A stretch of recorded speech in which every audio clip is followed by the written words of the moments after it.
দাঁড়িয়ে দাঁড়িয়ে কি মাল করছিস? শোন, পাশের পাড়ায় না শুনলাম একটা কচি মাল এসেছে, চল দেখে আসি। আই ধুর মারা, শুধু কথায় কথায় কচি মাল। উদার মাল দেখতে একটু শান্তিতে দাঁড়িয়ে আছি, তারও উপায় নেই। তুই যা মারা যা, আমি যাবো না, আমার অনেক কাজ আছে। ব্রিজ থেকে ঝাঁপ দেবে? নে মারা, ফাটার আবার কি হলো? ব্যাপারটা তো ঠিক ভাল লাগছে না। ও গাল মারে গিয়ে যাই, আমি কি ঘুরে আসি।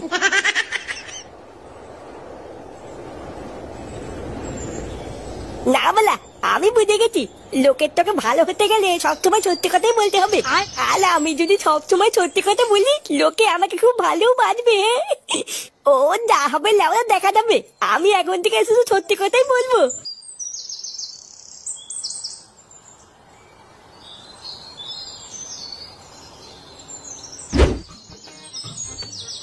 আরে ধুর বড়া, এইভাবে আর কয়দিন চলবে বলো তো? গাড় বাড়ানি যতদিন। এ বালা, কে কথা বলছে রে? গলার আওয়াজটা কেমন চিরাতে লাগছে। আমার জীবনের এক ফোঁটা শান্তি নেই। আরে বাবা, তুমি একটু শান্ত হও। লেওরা ভেবেছিলাম বিয়ে করার পর একটু শান্তিতে বাঁচবো, আর শালা মাগিটা আমার কান মাথা সব জ্বালিয়ে খাচ্ছে। আরে তুমি অত চিন্তা করছো কেন গো? আমি তো আছি তোমার জন্য। আমি এখন ভাবি বুঝলা, ওই নচ্ছার মাগিটাকে বিয়ে না করে যদি তোমাকে করতাম তাহলে বেঁচে যেতাম। এখন তো লেওরা আমার বাড়িতে ফিরতেও ভয় লাগে, না জানি আবার কি না কি নিয়ে ঝামেলা শুরু করে দেয়। শোনো শোনা, তুমি একদম চিন্তা করবে না বুঝলা, ওই চুদ্দিটাকে আমি কয়েকদিনের মধ্যেই বাড়ি থেকে তাড়াবো। তার